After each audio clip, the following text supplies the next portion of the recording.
আপনি এটা কলেজের ইউনিয়ন রুম বলবেন নাকি আইএসআইএস বা তালিবান জঙ্গির কোনো একটা উদ্দাম উল্লাস মঞ্চ বলবেন, আপনি পার্থক্য করতে পারবেন না। দাদারা মানে হচ্ছিল যারা ছোট ছোট মুখ্যমন্ত্রী প্রত্যেকটা কলেজের, ওই ইউনিয়নের দাদা তৃণমূলের, তারাই আইন, তারাই সংবিধান, তারাই সবকিছু। এই দাদারা বিভিন্ন ধরনের সন্দেশখালী মডেল তৈরি করত, যে সমস্ত ছাত্রীদেরকে কলেজের দাদাদের, তৃণমূলী দাদাদের পছন্দ হতো। বাবা ছাত্র নেতা, ছেলে ছাত্র নেতা, আবার নাতি, 3 বছরের নাতি, সেও আবার আগামী ছাত্র নেতা। এবারে প্রজন্মের পর প্রজন্ম ধরে ছাত্র নেতা। এই দেহত্যাগের আগে পদত্যাগের মতো অবস্থা। বাঙালির যে প্রতিভা, বাঙালির যে শিক্ষা, সেই শিক্ষাকে বিক্রি করা হয়েছে টাকার বান্ডিলে। যে আমরা একটা সুরেন্দ্রনাথ মডেল দেখলাম, মানে বলতে এবং ভাবতে লজ্জা লাগে, বাংলার শিক্ষা ব্যবস্থার কি অধঃপতন এই তৃণমূল আমলে। যে কলেজের ইউনিয়ন রুম, যে ইউনিয়ন রুমটা ছাত্রদের একসাথে আসার, আড্ডা দেওয়ার, খেলাধুলো করার এবং একটা গঠনমূলক সাংস্কৃতিক পরিবেশ গড়ে তোলার, সেই ইউনিয়ন রুমে কি পাওয়া যাচ্ছে? মানে উই পোকায় খাওয়া টাকার বান্ডিল বান্ডিল, মানে ব্যাগ।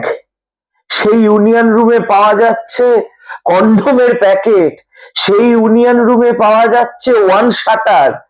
মানে আপনি এটা কলেজের ইউনিয়ন রুম বলবেন নাকি আইএসআইএস বা তালিবান জঙ্গির কোনো একটা উদ্দাম উল্লাস মঞ্চ বলবেন, আপনি পার্থক্য করতে পারবেন না।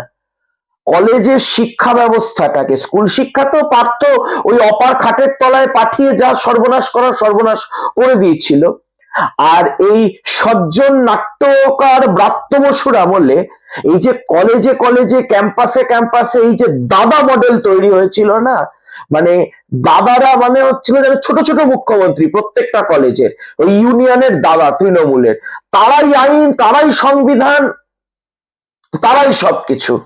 প্রত্যেকটা ইউনিয়ন রুমকে কেন্দ্র করে একদিকে মাদক চক্র, একদিকে পয়সার চক্র, ভর্তির নাম করে লাখ লাখ টাকা গ্রামের মফস্বলের একদম মধ্যবিত্ত দুস্থ পরিবারদের থেকে একদম করায়ত্ত করা। কেমন একটা মাফিয়া, মানে বিদ্যাসাগর এবং রবীন্দ্রনাথের বাংলায় আজ কলেজের ইউনিয়ন রুম থেকে টাকার উইয়ে খাওয়া বান্ডিল আর কন্ডোমের প্যাকেট উদ্ধার হবে।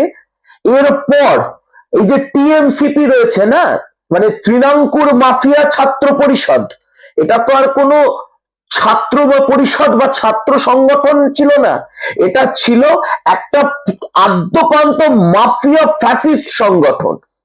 কলেজে কোনো ভোট নেই, কলেজে ইউনিয়নের নাম করে, ছাত্রদের নাম করে, লাইব্রেরির নাম করে, ল্যাবের নাম করে আসা সব টাকা ইউনিয়নের দাদারা করায়ত্ত করে। আপনি ভাবুন, এসি বেডরুম বানিয়েছি ইউনিয়ন রুমে, এসি বেডরুম।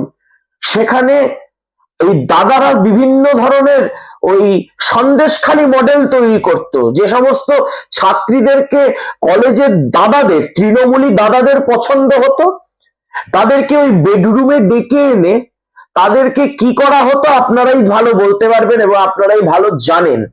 সুতরাং কলেজগুলোকে কি করেছে এই তৃণমূল ভাবতে পারেন? এদের যদি মানুষ আজকে রাস্তায় ওই অভিষেকের মতো ডিম ট্রিটমেন্ট দেয়, কোনো অপরাধ করবে আপনি বলুন তো? আপনি যে ভরসায় আপনার ঘরের ছেলেকে মেয়েকে সুরেন্দ্রনাথে, বঙ্গবাসীতে, সিটি কলেজে পড়াতে পাঠাতেন, যে না একদম কলকাতার নামি দামি শিক্ষা প্রতিষ্ঠানে পড়াবো, সেই কলেজের ইউনিয়ন রুমগুলোর চেহারা এই 15 বছরের তৃণমূলী অপশাসনে যা দেখতে পাচ্ছেন আপনারা, এবং এই যে কলেজের মানে এক একটা কলেজের মডেল দেখুন, সেই কলেজের দাদু ছাত্র নেতা, বাবা ছাত্র নেতা, ছেলে ছাত্র নেতা, আবার নাতি, 3 বছরের নাতি, সেও আবার আগামী ছাত্র নেতা। এবারে প্রজন্মের পর প্রজন্ম ধরে ছাত্র নেতা। ওই দেহত্যাগের আগে পদত্যাগের মতো অবস্থা। মানে যতক্ষণ ওই ছাত্র নেতা ঘাটে না উঠছে ততক্ষণ সে কলেজের ছাত্র নেতা, কলেজের বাবা। এই পরিস্থিতিতে কলেজগুলো ছিল। লেখাপড়া কম, রাজনীতি বেশি, নষ্টামি বেশি, ধান্দাবাজি বেশি, এবং বাঙালির যে প্রতিভা, বাঙালির যে শিক্ষা, সেই শিক্ষাকে বিক্রি করা হয়েছে টাকার বান্ডিলে, যে বান্ডিল সাধারণ মানুষের কষ্টার্জিত অর্থ, সেই টাকা আজ উই পোকা খাচ্ছে। কত টাকা হলে পোকায় খেতে পারে ভাবতে পারছেন? মানে এদের বাড়িতে কত টাকা, ব্যাংকে কত টাকা জমা রয়েছে যে উই পোকায় খাওয়ার জন্য 500 টাকার বান্ডিল বান্ডিল এরা ছেড়ে দিয়েছে। এই পার্টি গরিব দরদি পার্টি? এই পার্টিকে আপনারা ভরসা করেন, বিশ্বাস করেন? এই পার্টিকে এর পরেও নিজের আঙ্গুলের বোতাম, মানে নিজের আঙ্গুল দিয়ে এই দলের প্রতীকের বোতাম টিপে কেউ ভোট দেবে? মানে আমি শুধু বিস্মিত আর অবাক হয়ে যাচ্ছি।